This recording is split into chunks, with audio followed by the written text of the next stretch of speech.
in major trouble with his department or something about it. But it was never, we believe it was never investigated because the state attorney's office and Miramar realized that he's the head detective on this first-degree murder case and others.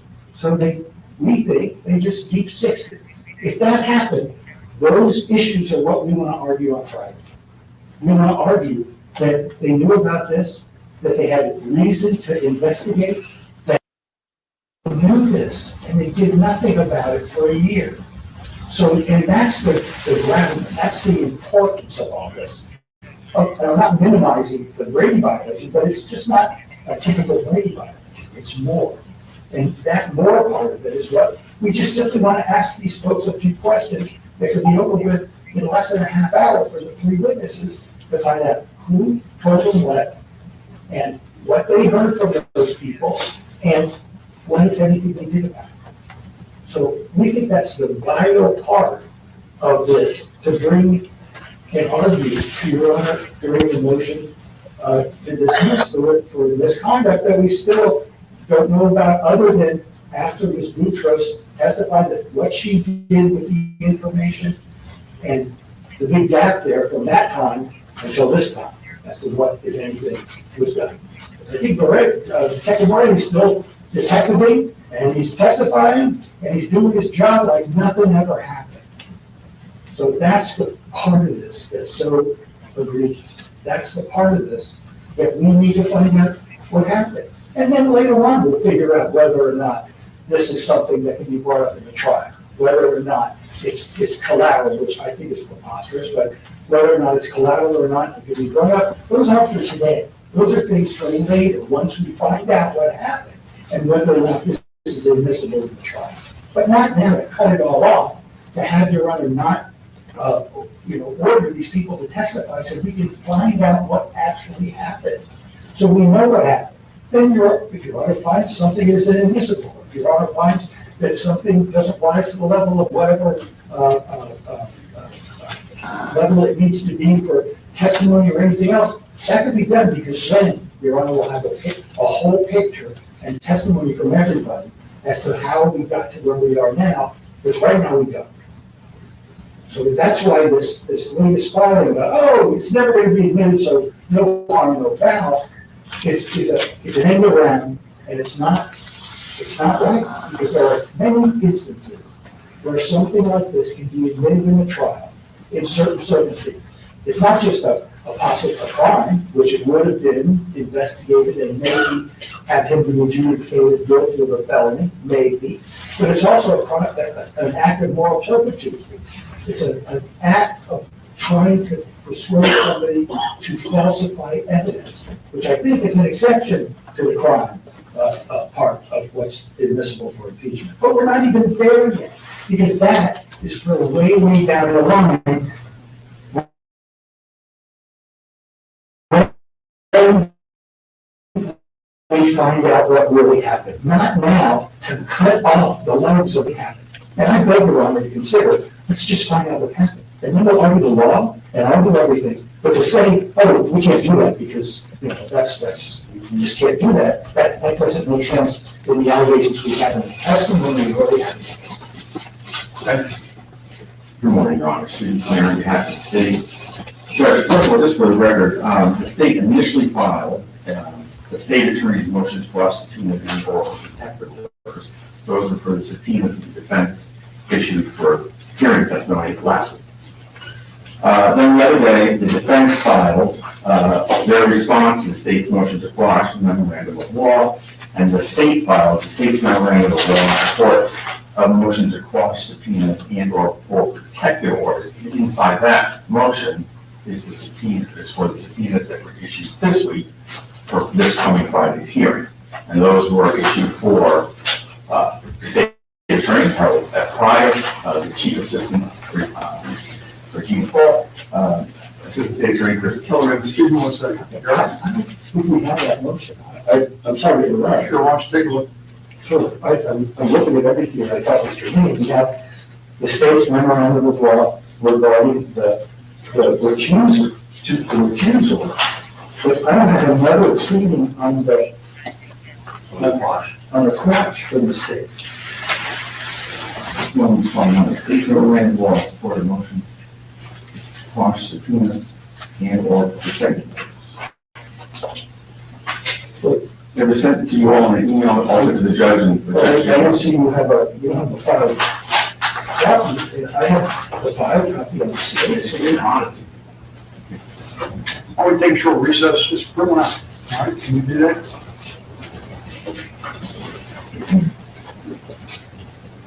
I will just take a short recess. And obviously, we can put it out, we'll just hang out, we'll get you out.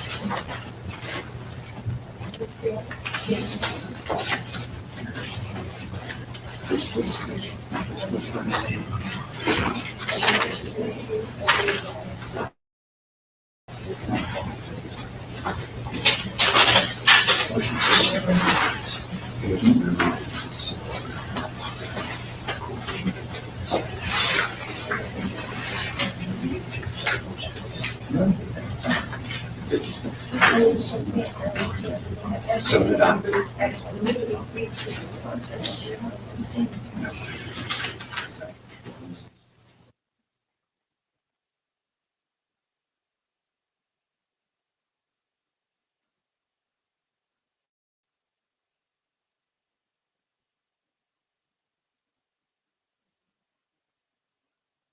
I don't know what he was talking about, y'all. They just be talking. And the judge keep looking like he looking at the camera and out in the audience. I don't know. Look like he ain't concentrating.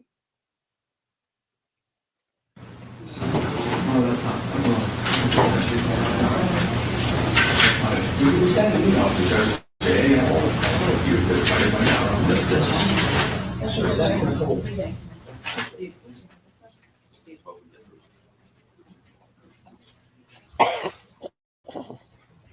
No.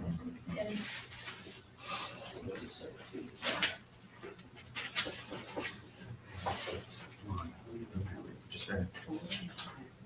That was the right one. We're still off the record, you need a few minutes? Yeah, 2 minutes. All right, thank you.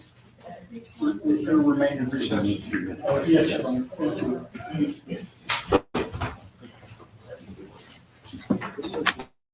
don't think I don't see you over there.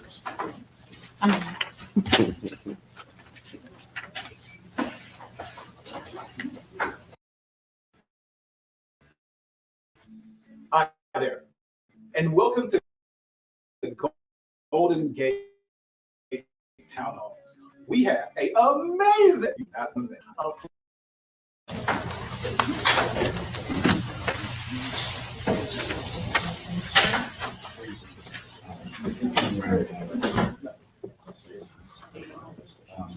Monday, 10 6.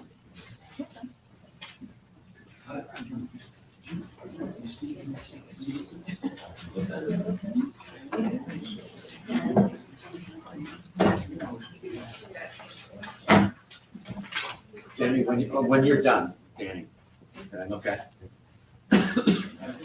Email last night and the judge saying, going forward today, these are the 3 motion responses that the court needs to have. What time? Maybe around 4:30 p.m. I saw the email at 2, but then there was a response from Danny about an hour later at 3. Unless I just missed it, I didn't see anything else from last night. It was around 4:30. 4:32. 4:30, the judges, JA, count all counsels, listing the 3 motions the judge reviewed for this morning's hearing. This one, I'm sure we have.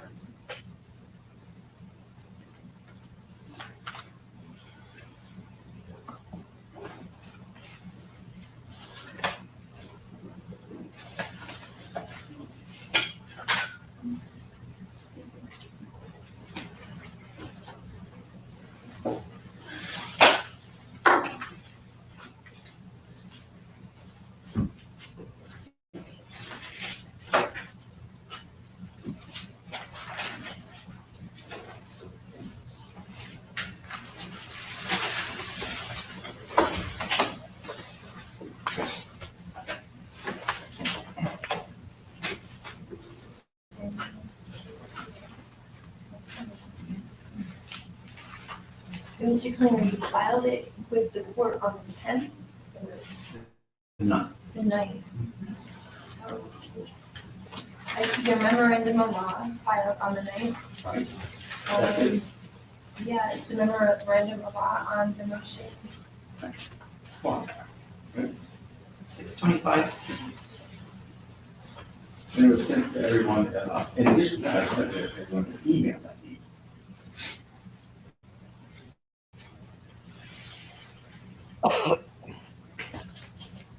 Oh, good morning.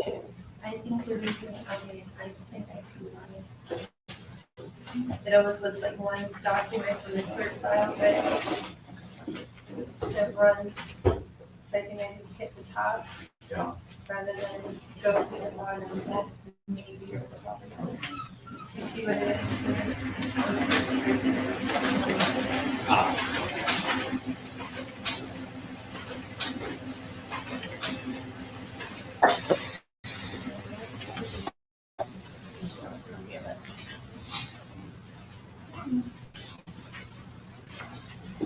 Want an additional copy? Yeah. Thank you so much. I appreciate it. Or Yeah, he's, you know, here's, he worked, Dan, he gave Brandon another copy for us.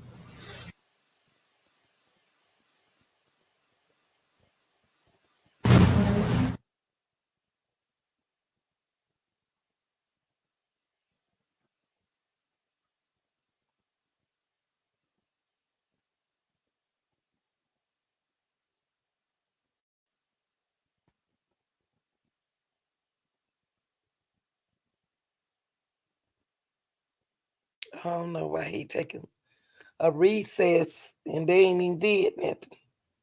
Take too many recesses for me.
How you doing today, Shakara? You doing all right?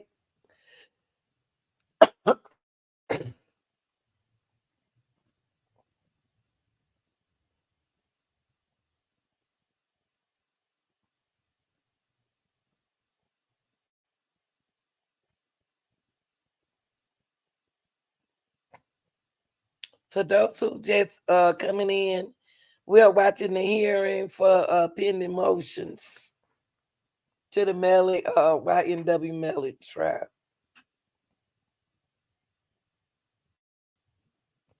Me too.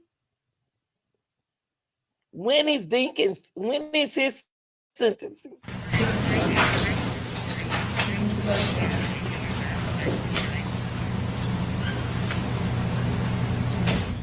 It might as well be October this month. I'm doing good.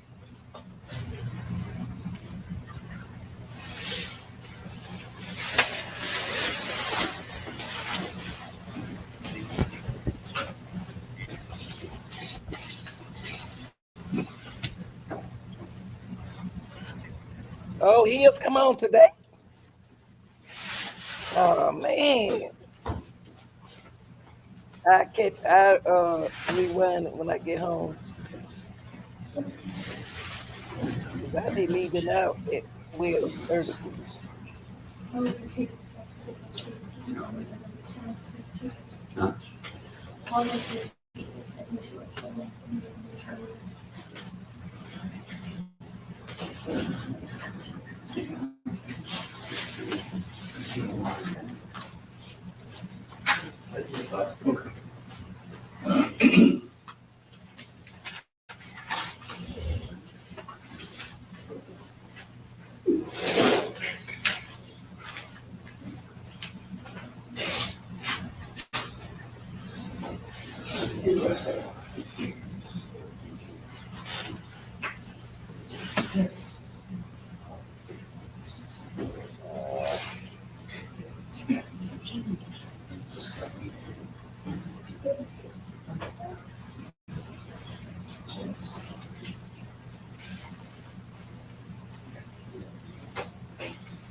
Good morning. Good morning. The judge is. Huh? It's Me too. October.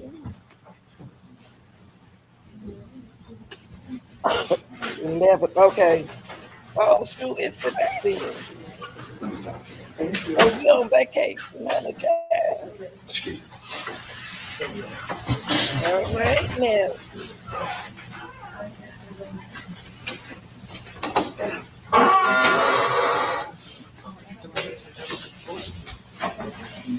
You enjoy your vacation.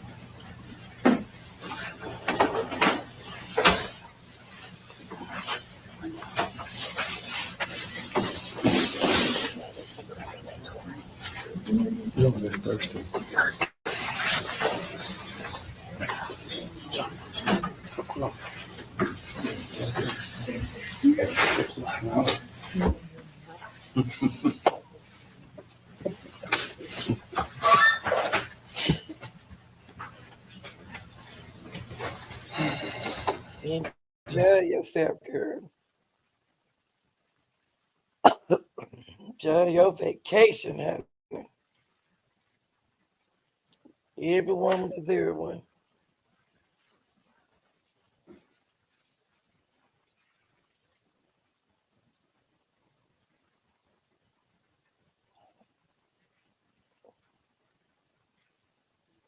Well, the judge, then the judge don't win and got lost. Lord, how much of these judges? Um,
That lady knows she always in that in Melly's face. Sheesh. Look like she about to kiss him.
Where is the judge at? These judges just making money. They haven't said nothing to be taking no break. Now watch he come out here and they gonna say, "Oh, we're gonna take a break." They need to stop being lazy. They need to come get this motion here and out the way. It's just unnecessary.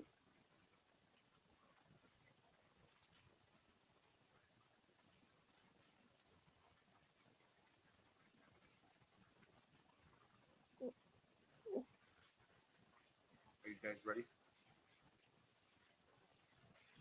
Ready?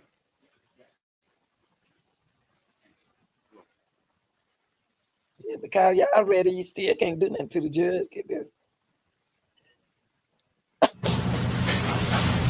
You know what? They so be about to send prosecutors.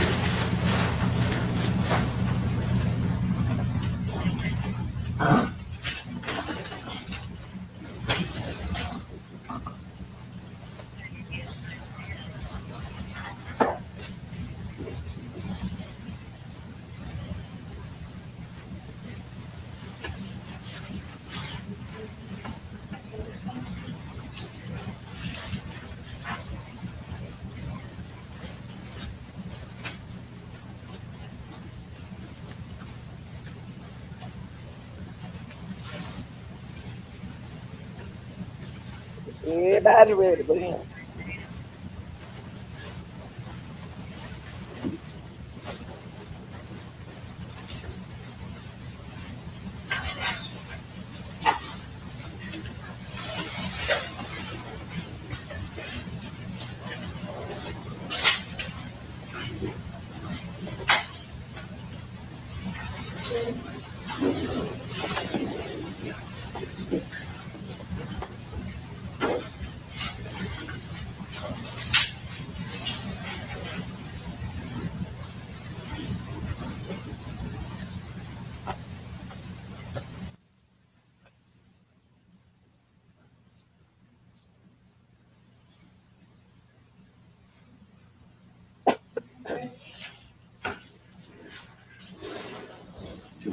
Everybody ready for him.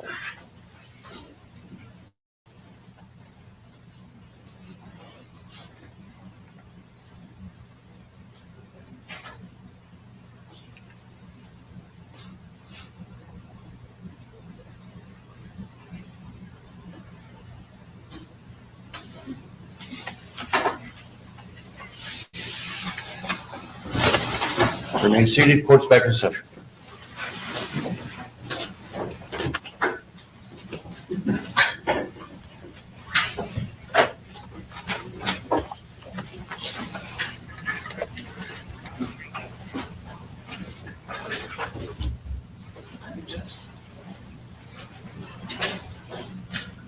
Thank you.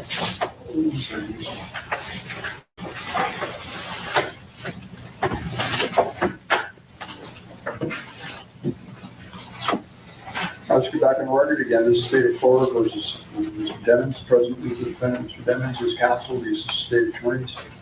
And my understanding is that you have copies of the documents. Is that correct?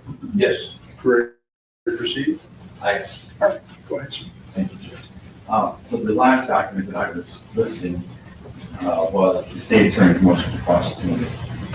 I'm sorry, the state's memorandum of law in support of the motion to prosecute the handle protective orders. And in that motion, I moved to prosecute this week. Obviously, Or you have time. If there's any confusion, whatever, we understand it's for this week. That's not an issue. so the judge, the state's argument, well, we've been because of a few things that that's said. They seem to want to indicate that the state is minimalizing the issue. We have been very transparent. Both two ASAs have already testified. Boutros and Ms. Rder. Ms. Rder wasn't even under subpoena, and she testified. So to say that the state is either hiding something or trying to minimize something, how can that be when they have put on the stand for this court to hear their star witness in a long-vanilla ASA? So it's not, doesn't make logical sense that you've already put on those witnesses and there's been no evidence whatsoever that there was anything along the lines of a cover-up or an institutional breakdown in the state attorney's office. To the opposite, the court even commented last week that upon reading the deposition of Ms. Boutros and listening to the testimony of the court, there was no indication that the state attorney's office prevented anybody from saying what they wanted and actually told them do not lie. So they have what they need. And there was nothing from either one of those witnesses that would indicate any further investigation needs to be done. But turning back to the issue today is the motion to quash and protect for the subpoenas this week.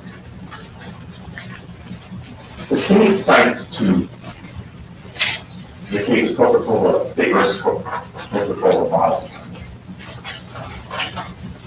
It's on page 2 of the state memorandum of law in support of motion to quash subpoenas. Man, it's found at 582, 7nd 1. It's a 4th PCA case in 1990, wherein the court ruled there was the state of Florida, the state brought conspiracy charges against Coca-Cola and PepsiCo for conspiring to fix prices. And Pepsi, the Pepsi end of the case settled, and Coca-Cola was still going. And so they issued subpoenas for the state's attorneys to appear for that position and also for their records. And so in that case that outlined, first of all, any state agency such as the state attorney's office has to comply with the public records law of the state. The public records law of this state says that a state agency's work product, when it comes to public records, that's written records found in the file, not oral, are protected until the case closes. At that point, the state's file no longer can the state claim work product or attorney-client privilege on anything that's in that file, public record. Why does that happen? That happened for a reason. That is to allow whoever, the defense attorneys, whoever, can ask for all those files, to be able to go through them and see whether or not they find Brady evidence or they find some other evidence to be used in 3.850 post-conviction. And if there was Brady found in that file, the work product, when they're looking through the state's actual physical file, they would then make that claim in a 3.850 motion, they make it a report, and the entire case would be reversed and sent back to the trial. But there's a distinction, and Coca-Cola Bottling Company makes the distinction between a written product that sits in the state's file and oral testimony. They say that the attorney-client privilege for oral testimony for the state's attorneys applies all the time. It doesn't get graded because it is closed. So it applies when it's closed and it applies when it's open to oral testimony. So in this case, that privilege, that attorney-client privilege cloaks everything that happens between the agency, which is the state attorney's office, and its attorneys. It's just the state attorneys.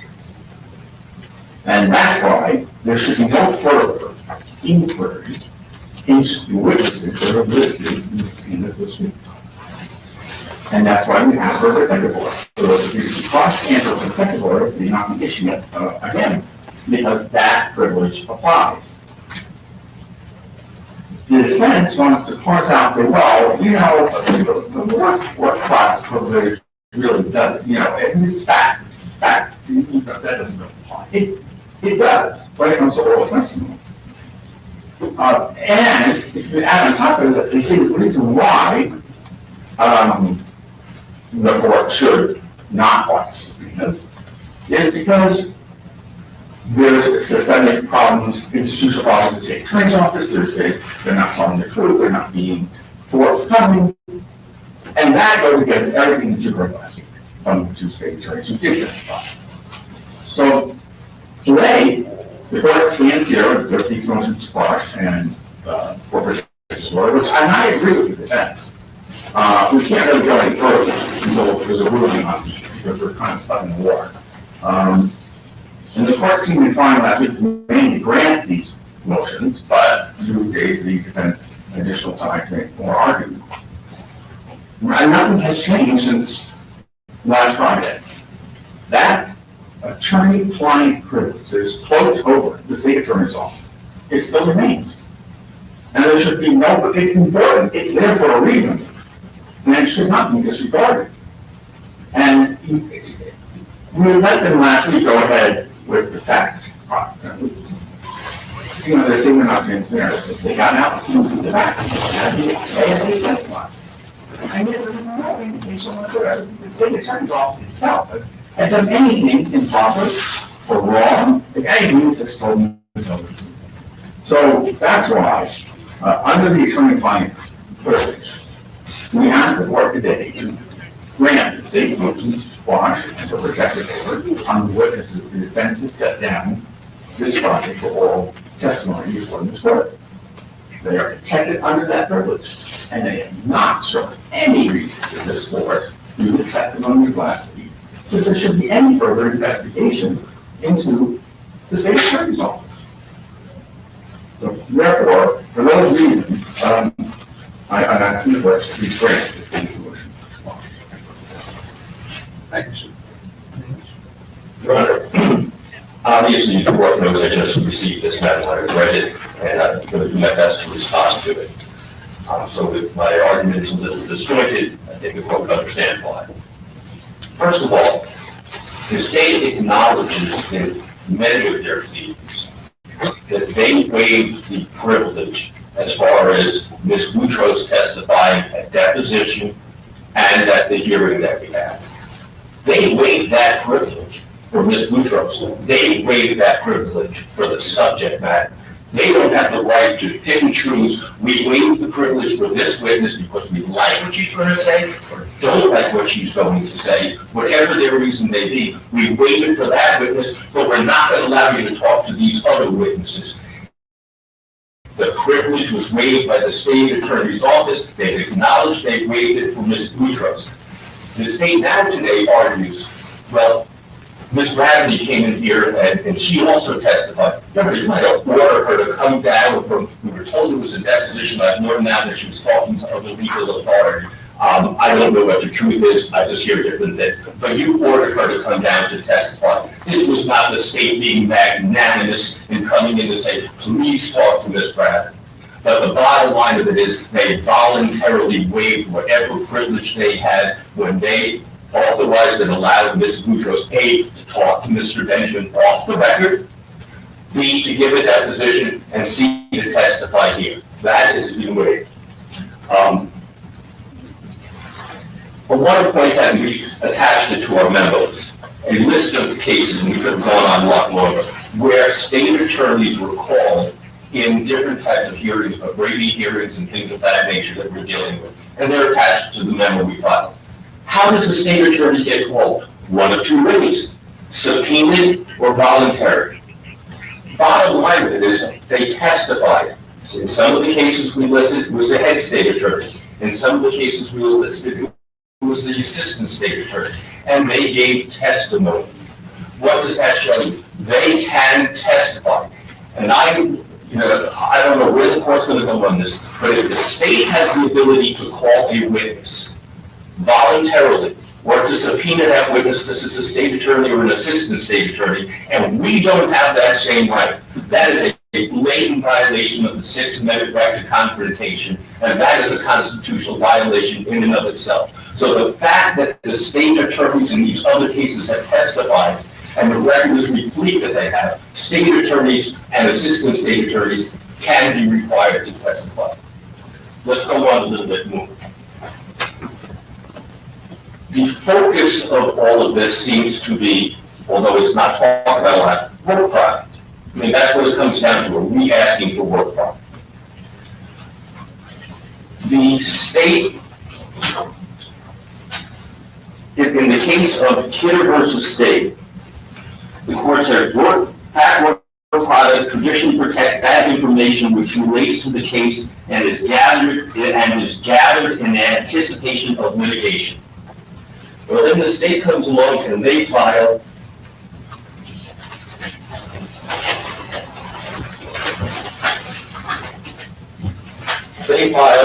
their motion, state's memorandum of law in support of an order denying defendant's motion to recuse the state attorney's office. And on page 3 of their memorandum, the state submits defendant seeks to introduce impermissible impeachment evidence on a collateral issue. The witness tampering investigation emerged from the subsequent prosecution of the instant murder charges, and not the murder investigation. And it goes on.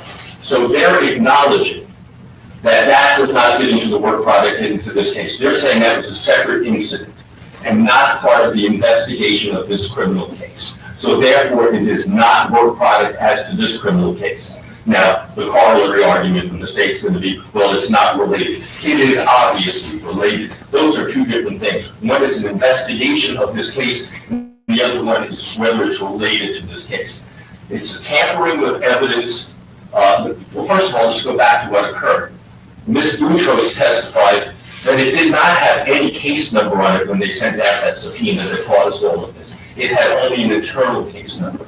She further testified that it possibly could have been used at trial, the tampering in the murder case. And the state in their pleadings turns around and says they are not going to use any of the tampering evidence in this case, the murder case, acknowledging that they believe that they would have the right to. What can be more related? What's more related than the defendant's mother coming in for under a subpoena? And as Ms. Boutros told us, half the questions dealt with what was going on dealing with the murder case and would have evidence to the murder case. She said it morphed into that. They are so intertwined and related But this was not done as part of the investigation of the murder case. They just are intertwined and related. Now, there are a couple of things that I don't want to jump over, so I'm going to get out right now. You heard from Miss Bradley.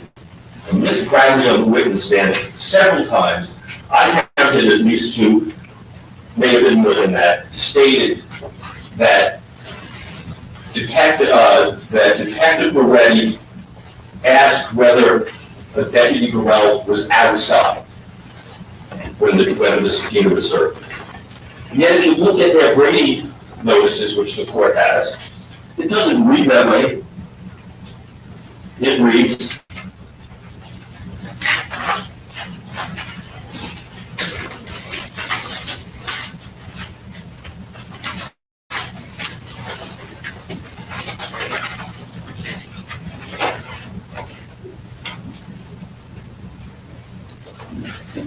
this is just the last line or two. The undersigned spoke with Detective Moretti in regards to this incident, and Detective Moretti said he asked Deputy Gorl if Deputy Gorl was there when the phone was seized. Was there, not outside.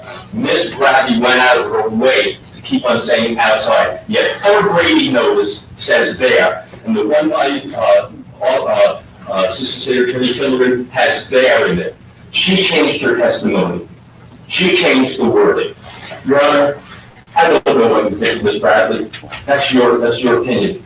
But from what I'm seeing here, in our opinion, she plays hard and fast with the truth.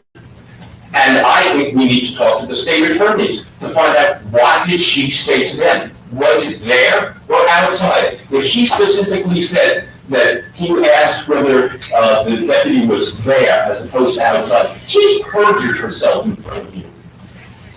And I would assume that this court wants to know whether it has a state attorney that's willing to perjure herself to keep this case alive, because we know she was willing not to turn over the Brady material to keep the case alive. And we know no investigation ensued about Detective Moretti to keep the case alive. So I think this court has a duty for the court to know what's going on. Also, Your Honor, I can't figure it out. There's a Brady violation. And so we don't get the information. And now the state, I would think that State Attorney Pryor will be begging to come in here and testify to set the record straight of what he did hide or what he did not hide, about the good intentions of the State Attorney's Office. Why are they hiding? Obviously, they are hiding something because they're fighting so vigorously for us not to know what occurred. The state also says, you know what? We've gotten all that we want, all that we need from the testimony that you've heard. Not true. You did not allow us to go into what was said back to Ms. Boutros or Ms. Bradley. You only allowed us to go into what they said. We do not know what occurred. We also know from Ms. Boutros, she was not there at every meeting. So they told Ms. Boutros, you talk to Mr. Benjamin, you do whatever you want to do, you're doing a great job, thank you so much. We don't know what they said behind closed doors as to, we need to deep sex this will destroy the State Attorney's Office. We have no idea. We have one part of the jigsaw puzzle. We need the other pieces to figure out where we're going on this. And I think it's the duty of this court, and I apologize if that's a proper word, but I believe it's the responsibility of this court to look into this matter, to find out what's going on. It's not our product. We're entitled to know what went on, and the only way we can vindicate our rights to show that this whole prosecution should be shut down and dismissed because this was an institutional bias and this was an institutional decision to withhold Brady material is by taking Hillerman's, Pryor's, and Falk's deposition. Have their testimony. Thank you. Just Your in response. This has been happening all along in the case. The defendants just make statements. This is Brady. This is Brady. This is that Ms. Bradley is lying. Ms. Bradley's lying. They make these statements. They throw them out there. There's been no determination by this court or any judicial body as to whether or not the statement made by the detective was Brady. We haven't gotten that far yet. So to keep just throwing out what they think has been found isn't fair because it's illogical. Those the issue that the defense brought up about the tampering case and the collateral, those are all going to the recusal. Those were filed by the state in response to the recusal, not to the motion to dismiss or decline. And so he's trying to mix apples and oranges when he says that the state is trying to say that it's a collateral issue and therefore it doesn't apply to the murder case. But here, we're just talking about the motions to cross subpoena and for protective order. When we get to recusal, they can argue whatever they want to argue as to collateral or non-collateral as to the tampering evidence. They had Ms. Boutros. Ms. Boutros decided on her own to waive her privilege. She waived the attorney-client privilege. It happened way back when she talked to Mr. Trafford right after the alleged incident happened. She talked plainly to the defense and gave him everything. So we look out and said, okay, for her, it's waived, and she can say whatever she wants on the stand. But the other attorneys did not waive their privilege. It still holds with Mr. Pryor, holds with Mr. Hall, and holds Mr. Pillar, and it still holds for Ms. Bradley, as we tried last week, to limit investment code her testimony when she was called to the stand without subpoena. One of the things the courts have said is that a matter of public policy, that the criminal justice system cannot work properly. If the state attorneys, assistant state attorneys are going to continuously subpoena for any type of deposition, oral testimony, if they're constantly being subpoenaed, they're not going to be able to do their jobs. The criminal justice system cannot work efficiently as a matter of public policy. If you are issuing subpoenas to the state attorneys to get behind what's their decision-making process. And no matter what they say, what they're trying to do here is to get to that decision-making process. They even in their own motion, the response say, then page 7, number 5, and what actions did they take on this issue, if any, and when? They want to get into the inner workings of the city attorney's office, the thinking, the opinions of the office, which they're absolutely not allowed to. The attorney-client privilege holds. And the fact that they already have 2 ASAs testify is clear indication that the office has allowed them to look into the issue of what happened that day, at least the factual issues of what happened that day with the detective. And nothing that was said from those witnesses indicated anything further. There was a conspiracy, there was an institutional breakdown, that the state attorney told them, don't tell them this, or don't say this. There was nothing along those lines.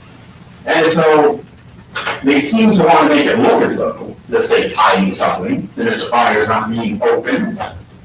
But they have no proof of that whatsoever. There's no indication in this court of that whatsoever. The court even said that on the record on Friday, and I believe that portion of the record was attached to one of the state's motions that was filed, or memorandum of law that was filed on Monday.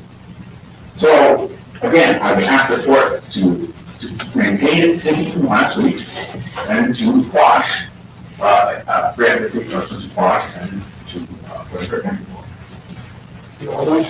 Just 2 seconds.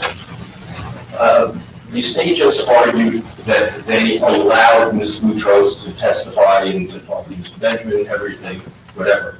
And then they said, but not to the other state attorneys.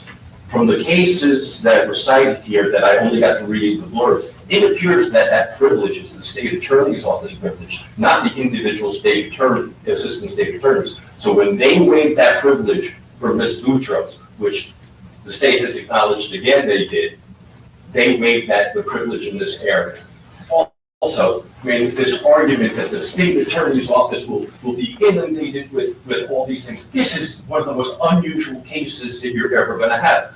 I've been practicing for nearly 44 years, and I thought I had seen it all, but this is the first time I've seen anything like this. So for something so out of the ordinary as this, for the state then to extrapolate saying, well, every case will have to look, be deposed and whatnot. No, this is a special circumstance where the state, regardless of what Mr. Klamer says, withheld Brady material.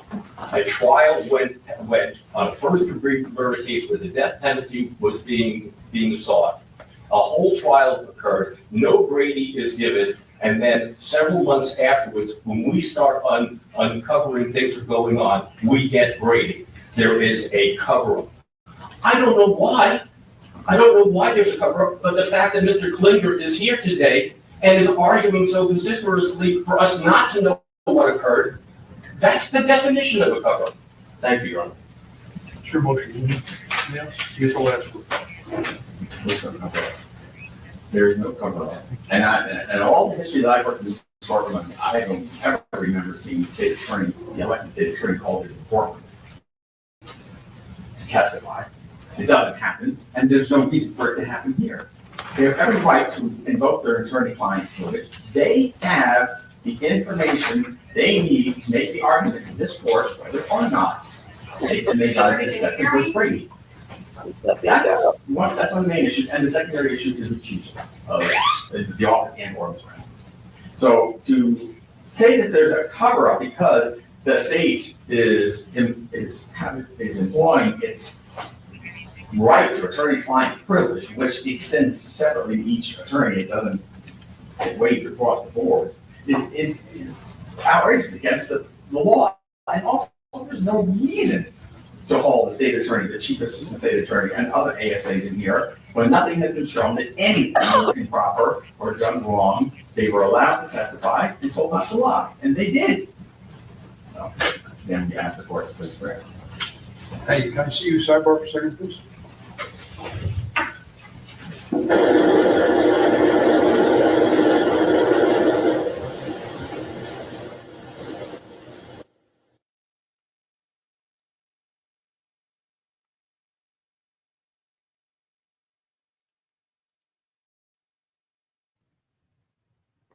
Good morning, dog.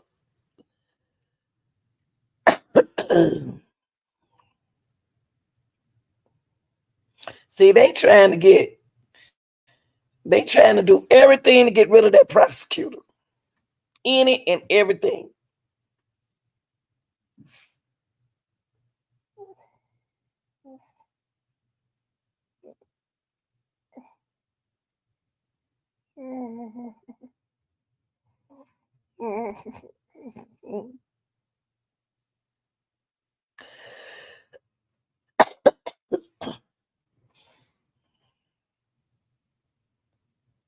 Lord have mercy.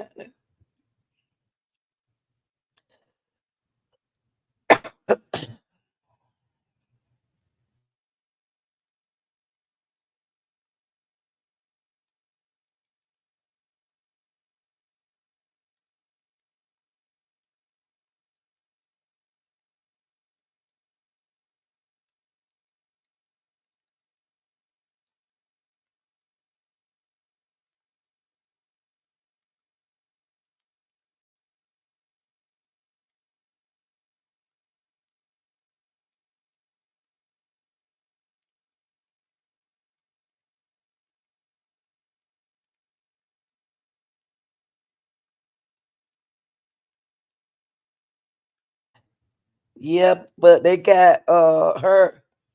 They got the prosecutor. She and Rder, the detective. They had a little conversation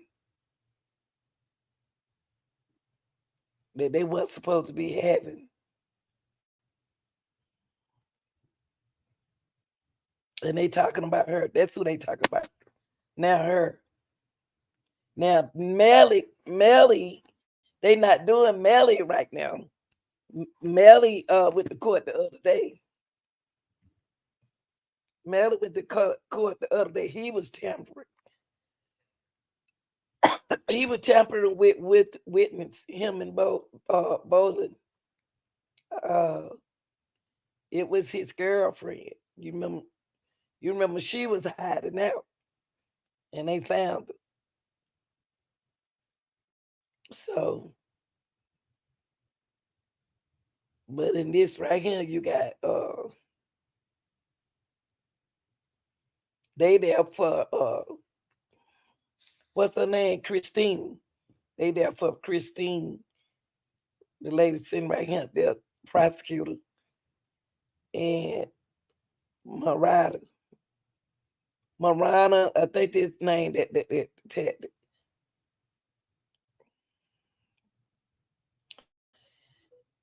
it was Christine. It was what's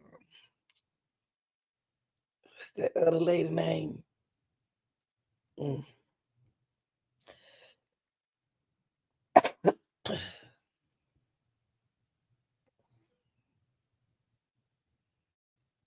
See, they want a whole new prosecuting team. They trying to get rid of them.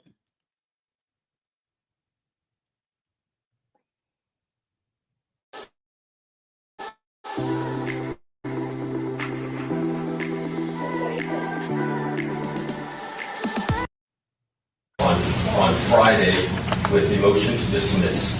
And then next week we have, I anticipate we're going to be doing motions to suppress. Each one of these motions, I will be calling Ms. Boutros to testify just to the credibility of Detective Rder. So I'm wondering whether I need to bring her back for 14 motions or can we accept her testimony that happened the other day and not have to keep on bringing her back just because all that she's going to be there is for the credibility of Rder. No, she would need to be called back again.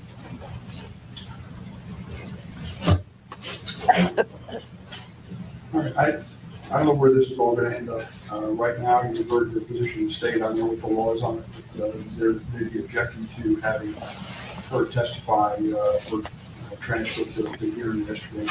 That's the information I gather. I don't know what the law is on it, so my thought is, you research the law, and if you think it's different, then you file a motion, and we'll set it down for hearing, and we'll move on. Okay? Fair enough? Fair enough? On the motion to recuse, you have not ruled on that yet. I'm not. Yeah, but I guess I need to know what you're doing on what we're discussing today, because I would be asking the court, since you haven't ruled, to make if these witnesses are allowed to testify and you have them here, I would ask you to keep that ruling open until we know what they say on that motion. Understood. That's why I gave you a chance to present your argument today. I kind of thought you were there. All right, so we'll see where it goes from there. And before, before 12 goes, we can have a ruling process. No, I understand. I need to ask you about the motion to recuse, but you got the motion was the memorandum on the motion quash, things like that. I'm gonna rule on that today. And that's fine, no, but if you do, I understand. Thank you, Your Honor. Appreciate it. Thank you. So right now, we're on for 9 o'clock on Friday, unless we know other stuff.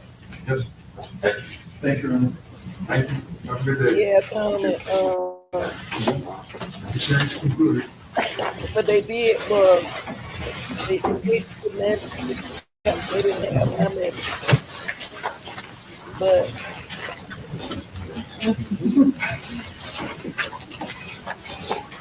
I still don't think it's good.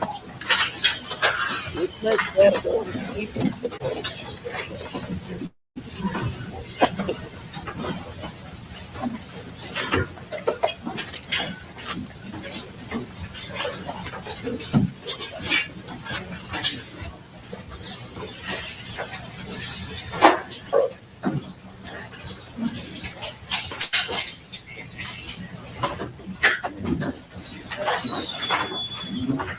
My Melly,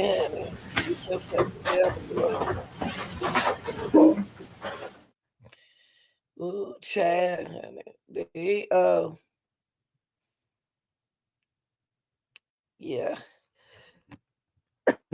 Yeah, Tony, I'm gonna buy, I'm gonna get some rubber tutsi today. When I get out from work, I'm gonna stop and get some rubber tutsi. God, still in my chest, whatever it is, I don't know. She gave me something for bronchitis too. I didn't know I dealt with it because she asked me, you know, do I have any trouble breathing? And I do. Well, y'all, that's the end of their hearing. I heard they Friday.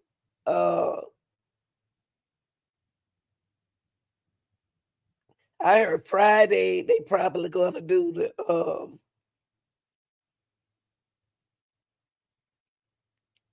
the what you call it, the motion for dismiss Friday. I don't know why they wasting so much time. I don't know why. They need to hurry up with Melly case. But these are just hearings that we are at now. Well, y'all, I guess we'll end it right here, and I do